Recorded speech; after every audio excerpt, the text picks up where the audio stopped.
Assalamualaikum warahmatullahi wabarakatuh.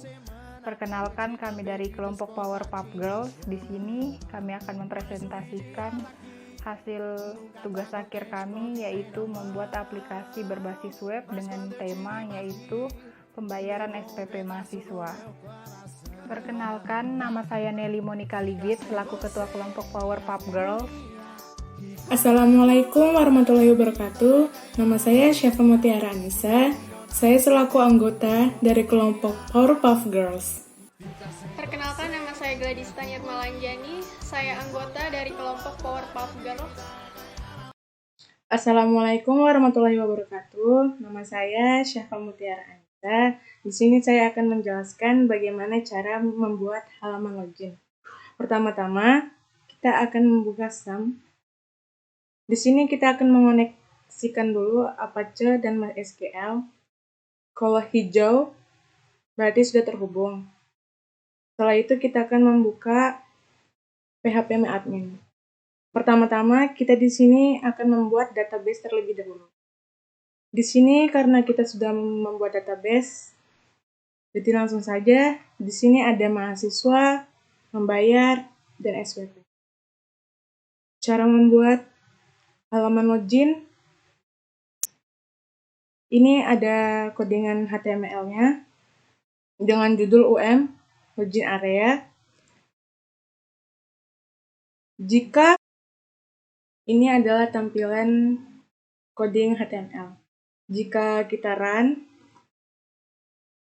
hasilnya akan begini. Dan kita masukkan username dan passwordnya.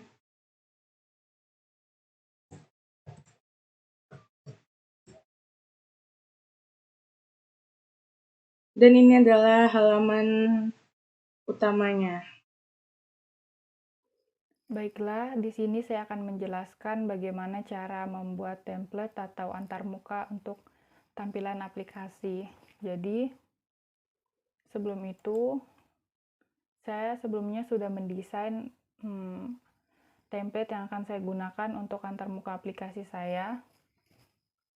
Jadi, di sini saya telah mendesainnya, yaitu dengan yang pertama yaitu kotak ini saya beri nama WordPad, lalu yang kotak kedua saya beri nama header, kotak ketiga saya beri nama menu, dan kotak keempat saya beri nama konten. Lalu kita masuk ke codingannya. Di sini saya telah membuat codingannya sebelumnya. Seperti yang kita lihat di sini tadi, namanya. Jadi kita di sini memanggil yaitu untuk membuat tabel. Yang pertama kita akan membuat tabel luarannya, yaitu dengan nama WordPad yang seperti ini. Lalu ada tabel kedua yaitu namanya header. Lalu ada tabel menu, lalu ada tabel konten. Nah, karena di sini masih kosong, jadi untuk menambahkan tulisan dan juga menu di sini, saya menggunakan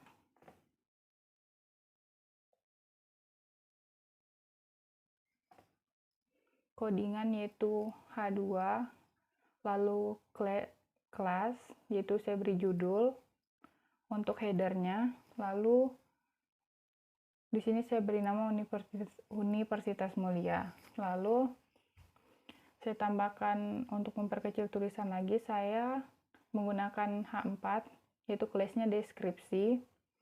Di sini saya membuat website mahasiswa Universitas Mulia.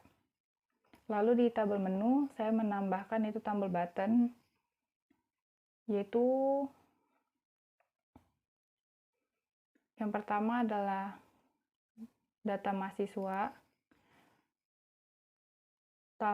Yang pertama adalah tombol button mahasiswa, yang kedua tombol button pembayaran SPP, yang ketiga ada SPP. Jadi pada desain konten saya menambahkan yaitu H4 kelasnya deskripsi juga, yaitu selamat datang pada Sistem Informasi Mahasiswa Universitas Mulia. Lalu untuk mendesain tulisan, saya menggunakan style yaitu fungsi CSS. Di sini saya menyesuaikan dengan yang ada di sini, menggunakan tagar untuk memanggil codingan yang sebelumnya yang ada di sini. Itu kita bisa mengatur ukuran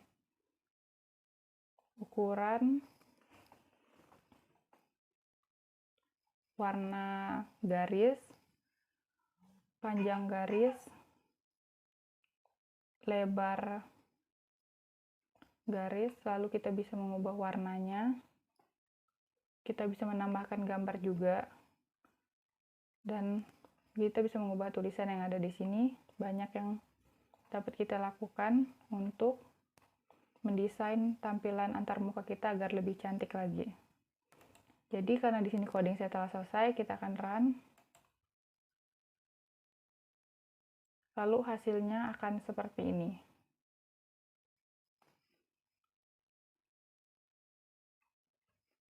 Perkenalkan, nama saya Nelly Monica Ligit. Di sini saya akan menjelaskan bagaimana cara membuat tabel data mahasiswa. Yang pertama, yaitu kita buka dulu phpMyAdmin. phpMyAdmin ini berfungsi sebagai untuk membuat database. Jadi di sini saya telah membuat database sebelumnya, yaitu saya beri nama SPP Mahasiswa. Di dalam database SPP Mahasiswa ini terdapat tiga tabel database, yaitu database mahasiswa, database membayar, dan database SPP. Karena di sini saya akan membuat database mahasiswa, jadi saya akan membuka database mahasiswa. Nah, sebelum itu kita cek dulu strukturnya, apa aja yang ada di dalam database mahasiswa. Jadi di database mahasiswa itu ada NIM, nama, program studi, tempat tanggal lahir, jenis kelamin, agama, alamat, kota, dan provinsi. Jadi di sini NIM berfungsi sebagai primary key. Setelah kita membuat database ini, mari kita masuk ke codingannya. Jadi di sini saya telah membuat codingannya sebelumnya. Jadi server name itu adalah fungsinya sebagai localhost. Username di sini adalah root. Passwordnya tidak ada. Jadi dbname atau database-nya yaitu seperti yang kita lihat di phpMyAdmin, yaitu SPP Mahasiswa. Jadi di sini kita membuat dengan nama SPP Mahasiswa. Lalu di sini ada fungsi yaitu connect. Ini berfungsi untuk mengkoneksikan database dengan PHP HTML. Lalu kita lihat codingannya. Di sini ada tabel untuk membuat tabel. Ada NIM, nama, program studi, dan lain-lain. Lalu ada untuk tombol submit. Kita menggunakan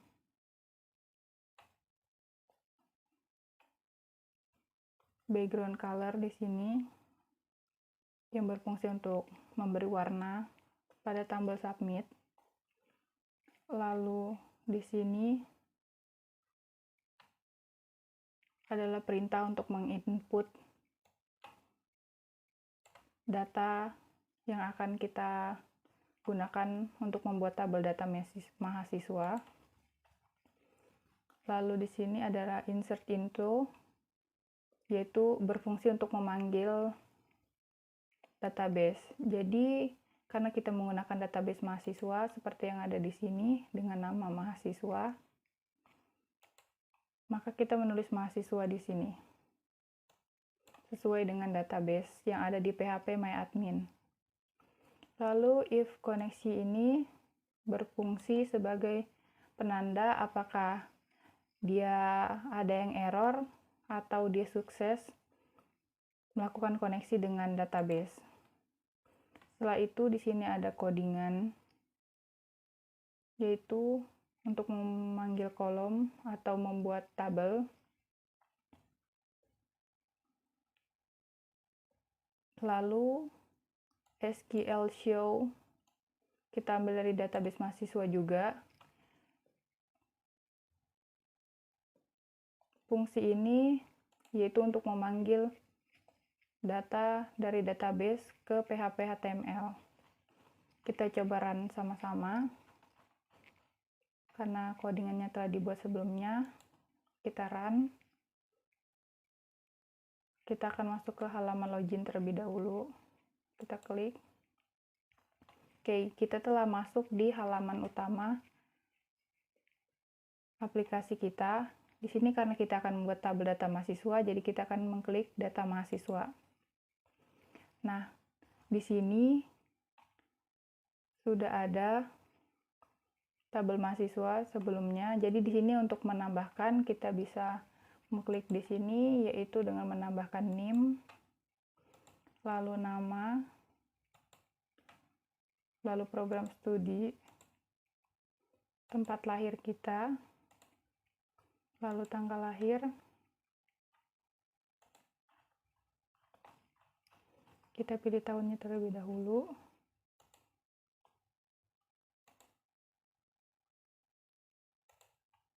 lalu jenis kelamin, agama, alamat di Jalan Mulawarman, Kota Balikpapan, provinsi. Lalu kita submit, yaitu simpan di sini. Kita klik, maka database akan terpanggil di sini di tabel yang ada di bawah sini. Jika kita ingin kembali ke halaman utama, kita bisa kembali klik back.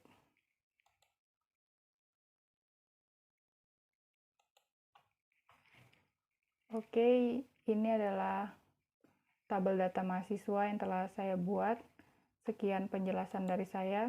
Terima kasih. Dan kita akan membuat pembayaran SPP-nya. Berikut ini adalah codingan PHP-nya. Kita blok di sini. Ini adalah untuk mengoneksikan ke database-nya. Dan ini adalah codingan untuk HTML. Jika di run, hasilnya akan begini. Ini adalah tampilan untuk pembayaran SPP. Di sini ada NIM, ID SPP-nya, tanggal bayar,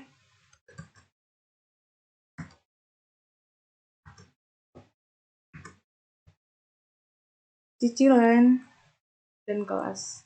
Jika kita submit atau simpan, akan tersimpan di database dan muncul tampilan tersebut. Di blok dulu, aduh ya Allah, salah. Kita blok dulu codingan yang ini. Nah, ini yang saya blok itu fungsinya untuk mengoneksikan ke database.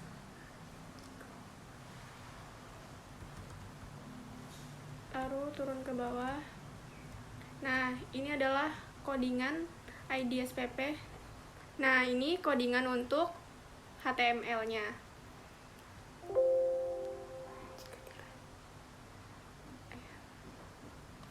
Jika di run, maka hasilnya akan seperti ini tampilan SPP-nya. Ya, di sini sudah ada halaman SPP.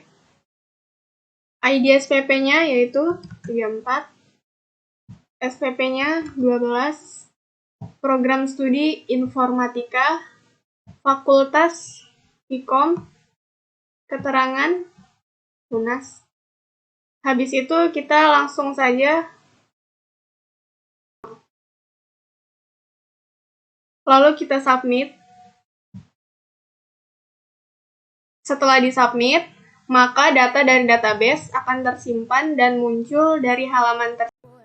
Jadi, kesimpulan dari tugas akhir kami ini adalah pemrograman web merupakan salah satu cara untuk membuat sebuah web. dengan mengimplementasikan kode-kode bahasa pemrograman yang dapat berjalan di server. Begitu banyak bahasa pemrograman, diantaranya itu PHP dan lain sebagainya. Dan dari sini juga kami dapat memperoleh pelajaran serta pemahaman tentang pemrograman web yang menurut saya sangat penting untuk kita pelajari bersama. Contohnya saja bagaimana cara mendesain tampilan pada aplikasi web, membuat halaman login, serta bagaimana membuat satu codingan menjadi sebuah aplikasi web. Dari sini juga kami mendapat banyak pelajaran tentang dasar-dasar pemrograman web yang diharapkan kedepannya dapat membantu kami untuk meningkatkan dan mengembangkan skill kami dalam mendesain dan memprogram sebuah web. Sekian penjelasan dari kami tentang pemrograman web. Lebih dan kurangnya kami mohon maaf. Sekian dan terima kasih dari saya.